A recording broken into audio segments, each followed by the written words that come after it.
За та бүдий энэ өдрийн амгалан айлтгая. За онцгой хөдөлгөөний ерөнхий газрын бол бас ард иргэдтэй энэ объектын галт төмрийн сэрэмжлүүлгийг үүднээс та бүхэнд тодорхой товч мэдээлэлүүд өгье. За он гарсаар бол онцгой хөдөлгөөний байгууллага нийтдээ объектын галт төмрийн 3000 гаруй удаагийн дуудлага энэ дээр онцгой хөдөлгөөний байгууллагад одоо ирж энэ үүний дагуу бол галт төмөр унтраах үйл ажиллагааг онцгой хөдөлгөөний байгууллага бие үйлдвэрлэх зохион байгуулж ажилласан байна.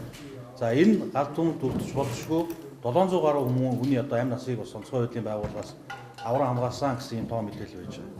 За сүүлийн үед бол пүүтний үйлрэл эхлээд энэ гаргалгааны үйлрэл янз бүрийн захилгаан хэрэгслийн хэрэглээ за одоо дулаах одоо гэр орондоо гал түлэх тийм ээ дулаацах одоо зорилгоор энэ гаргалгааны одоо янз бүрийн хэрэгсэл ашиглах фишн цухны аюулгүй байдлыг хангаагүй эвдрэл гэмтэлтэй захилгаан хэрэгслээс одоо ашиглах захилгаан ашиглалт уусралтын дүрмийн шаардлага норм төвийг биелүүлэх улмаас объектын галт төмрийн гаралт тоо хэмжээ давтамж бол нэмэгдэж байгаа юм тоо мэдээлэл үзүүлэлтүүд байна. За эдгээрт бол одоо он гарсаар 2018 онд харамсалтай нь одоо 68 иргэн галт төмрийн улмаас одоо өртөж амнасаа алдсан. За мөн галт төмөрт одоо 37 иргэн галт төмөрт өртөж түлэгдэж гэмцэн гэсэн ийм тоо мэдээллүүд бол бүртгэгдсэн байж байгаа. Хамгийн сүүлд тэгэхэд одоо 11 сарын 26-нд Өмнөговь аймагт бол одоо объектын галт төмөр буюу ахуйн хүрээнд гарсан галт төмөрт өртөж одоо 2 өндөр настай иргэн амнасаа алдсан ийм харамсалтай хэрэг гарсан. Ард иргэдтэй бол одоо сэрэмжлүүлэх үүднээс онцгой байдлын байгууллага галт төмрийн аюулаас өрсөн сэргийлэх ялангуяа одоо энэ хүүтний үйлрэл энэ гаргалгааны үйлрэл гэсэнтэй холбоотой өрсөн сэргийлэх ард иргэдэд мэдээлэл өгөх ажлыг эрчимжүүлж одоо та бүхэн мэдж байгаа. 2-7 хоногийн өмнө бол Баянзүрх дүүрэгт тодорхой галт төмрийн тоо гаралт давтамж ихссэн 3 хороог сонгож аваад нийслэлийн онцгой байдлын газрын бие бүрэлдэхүүн бол бүрэн бүрэлдэхүүнээрээ ажиллаж тэр гэр хорооллын одоо иргэдэд галт төмрийн аюулаас өрсөн сэргийлэх ухуулах сурталчилгаа яг танаа гэрд ашиглаж байгаа фишн зуу цахилгаан хэрэгслийн галаа ээлгүй байдлыг хангах энэ үйлчлэгийг хийж өртөн сэргийлэх ажлыг зохион байгуулсан. За үүний дараагаар бол одоо энэ нийслэлийн галт төмрийн гаралт давтамж их байгаа гэр хорооллын хороодод энэ өртөн сэргийлэх ажлуудыг бол онцгой байдлын байгууллагаас шатраатай ингээд зохион байгуулаад ажиллаж байна. Хүн хэлэхэд одоо хэдий энгийн боловч мэргэжлийн байгууллагаас байнга анхааруулж байдаг энэ галт төмөр гараад байгаа шалтгаан нөхцөл бол ерөөсөө л энэ өвлийн үйлрэлд гарч байгаа галт төмрийг дийлэнх нь бол фишн зуухны аюулгүй байдал нөгөө л яриад байдаг үнс нурмаа ил задгаа асгах цахилгаан ашиглалт угсралтын дүрм зөрчөөг заавар зөрчснөөс буюу одоо цахилгаан ашиглалтыг одоо буруу эвдрэл гэмтэлтэй цахилгаан хэрэгсэл ашигласан за мөн одоо цахилгаан хэрэгслийг ашиглахдаа түүний аюулгүй ажиллагааны зааврыг дагаж мөрдөөгүй зэргээс л болж гарч байгаа. Ийм учраас ард иргэдтэй хараа хяналтгүй гэр орондоо хүүхдүүдэд бага насны хүүхдийг орхихгүй байх, эвдрэл гэмтэлтэй цахилгаан хэрэгсэл ашиглахгүй байх, ямарваа нэгэн цахилгаан угсралт тийм ээ холболтыг мэрэгжлийн хүмүүсээр хийх ийм зайлшгүй шаардлага байна гэдгийг ард иргэдтэй сэрэмжлүүлж байна.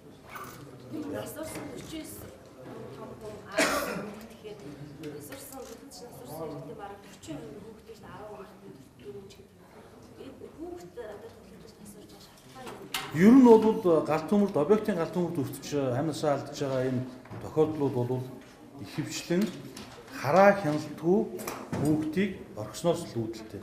Одоо гэр орондоо цоожлоод явдаг тийм ээ ил гал гаргаж болжгүй чүдэнс асаагуур энэ бүх зүйлтэй ил ойрхон орхисон зэрэг энэ шалтгаанаас гарч байна. За ер нь шалтгаан нөхцөлийн эцсийн тогтоосны дараа бол дэлгэрэнгүй мэдээлэл Өмнөговь аймагт гарсан тохиолдолд бол бас 2 ахмад настай хүн гэртээ байж энэ бол өдөр 9 цаг 50 минутын орчим болсон үйл явдал. Тэнд бас бага насны хүүхэд байсан гэсэн мэдээлэл байж байгаа. Энэ бол бас шалгалтын явцад тогтоогдно. Тэгтээ бол ер нь бол гарсан галт төмрийн энэ хүүхэд өртөж нас барсан амнасаа алдсан харамсалтай тохиолдлуудыг бол юунаас болж гарч ийн гэсэн түрүүний дээр дурдсанчлан бага насны хүүхдүүдийг хараа хяналтгүй орхисноос л болж одоо ийм үйл харамсалтай үйл явдал гарч байна.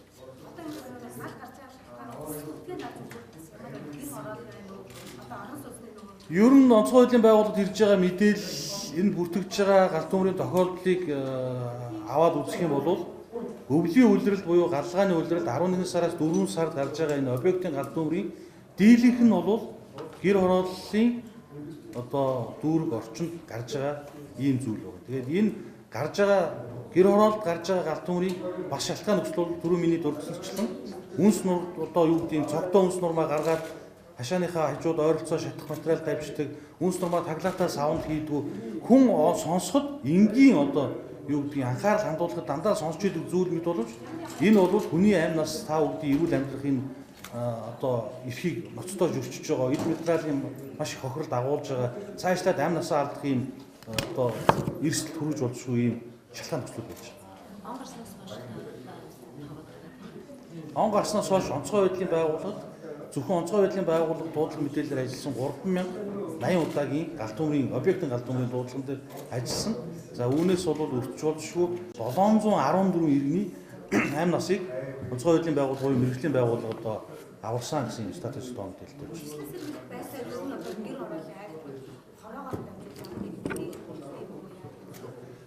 Урьдчилан сэргийлэх дүүргүүд дээр одоо аймагуд дээр онцгой байдлын байгууллагын урьдчилан сэргийлэх асуудал хариуцсан мэргэжлүүд ажилладаг. Тэгэхээр та бүхэн бол энэ бол эдгээр улсууд жишээлбэл Баянзүрх дүүрэг, Сонгон хайрхан дүүрэг гэдэг энэ дүүрэгт хоёр мэргэжилтэй ажиллаж байгаа. Энэ дүүрэгт хичнээн хүн ам оршин сууж байгаа үлээ та бүхэн гэдэг төсөөлөл болохоор тэр улсууд айл болгоноор орж одоо урьдчилан сэргийлэх ажлыг хийх бол хүндрэлтэй. Тэгэхээр энэ галт төмрийн аюулаас урьдчилан сэргийлэх ажил бол онцгой байдлын байгууллагын ажил биш. Энэ бол бүх нийтийн иргэдийн бид бүгд хамтарч энэ аюул занлаас урьдчилан сэргийлж өөрсдийнхөө аймнаас эд хөрөнгийг авран хамгаалах ийм зайлшгүй мэдлэг мэдээлэлтэй байх ёстой гэсэн энэ зүйл дээр бол иргэд маань бас ойлголтод хүрэх ёстой. Энд бол хороо дүүргийн удирдлагууд тийм ээ багийн одоо төвшинч байдаг юм уу бүр одоо хороо аргад ингээд төвшөнд бол хамтран ажиллах юм зайлшгүй шаардлага.